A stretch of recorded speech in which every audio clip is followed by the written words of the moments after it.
So another topic that is exciting to all of us, it's actually exciting to me, but probably not to most of you, is our annual audits. What is an annual audit? What does it mean when we say we have to have our church audited? Well, the Book of Discipline mandates an annual audit.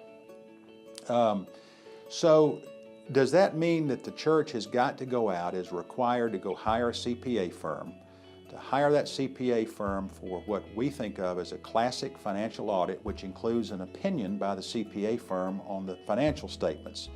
Because of the work that's required by the audit firm to complete a classic financial audit along with an opinion, it's relatively expensive. And I don't like to say to a church, well, you can do so and so for not much money. It depends on how much money the church has. So I don't like to say it's cheap or it's expensive. I don't know the individual church's financial situation. What I can tell you is that when a CPA firm renders an opinion on those financial statements, they had to do a lot of work to get to that point, and that work is expensive work.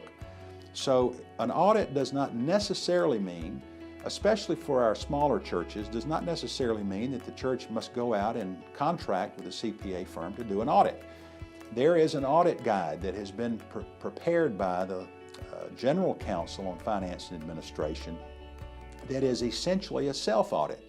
And I'm going to put the link to this document on this video, that a church can go and link this document, pull it up, ask volunteers, most likely and probably best from another church, a sister church, ask their finance committee or their treasurer to come over, use this tool to perform the audit of the church finances, and then this church can do the same for its sister church.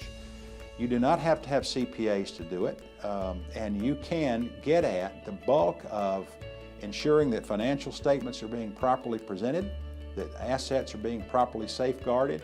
It even has the tools in it that allow the people doing the audit to go back and review the internal control processes that we talked about in another video to ensure that proper internal control is being exercised, and then recommendations can be made depending on what that audit reveals. So the Book of Discipline has defined an audit annually, but General Counsel on Finance and Administration has interpreted the word audit to mean an independent review of the financial statements and the financial processes of the church, and there are ways to do that without you having to go and spend a bunch of money with a CPA firm. By the way, a CPA firm is best equipped to do an audit. And I don't say this out of disrespect to the CPA firm. Obviously, the conference has a CPA, an independent audit by a CPA firm, but some churches do not have the budget to accomplish that. This tool that I'm going to link will facilitate the church being able to comply with the Book of Discipline mandate, and will be able to provide assurance to the congregation there is an independent look at our finances, there are recommendations and ways we can improve, and that gives everybody some comfort with respect to financial administration. Thanks.